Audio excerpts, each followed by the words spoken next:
तूर खरेदी करायला सरकारने नकार दिलेला असताना पिंपरी चिंचवडमध्ये काही तरुणांनी पुढाकार घेऊन शेतकऱ्यांना दिलासा दिलाय। सोशल मीडियावर एकत्रित असणाऱ्या तरुणांनी भोसरीमध्ये तूरडाळ महोत्सवाचं आयोजन केलंय। त्याद्वारे शेतकऱ्यांची तूर थेट ग्राहकांपर्यंत पोहोचवण्यात येते।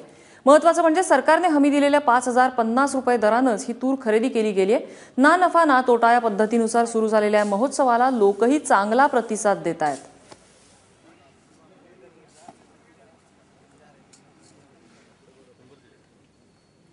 इथं बघितलं तर दोन प्रकारच्या डाळी उपलब्ध आहेत। एक पॉलिश केलेली डाळ आहे आणि शेतकऱ्याकडून आलेली विना पॉलिश डाळ आहे।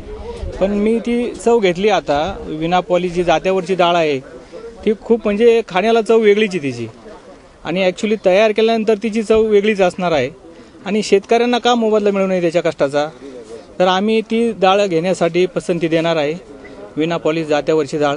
आणि आपल्या शेतकऱ्याला पुन्हा आपण या दुष्काळातून कसं उभं करता येईल एक छोटीशी मदत म्हणून आम्ही त्यात सहभाग घेणार आहोत। शासन आमच्या कष्टाची किंमत नाही करीत। शासन फक्त व्यापाऱ्याची भलाई पाहतं, त्याला तो प्लॅटफॉर्म उपलब्ध करून पण शेतकऱ्याला नाही जोरलं।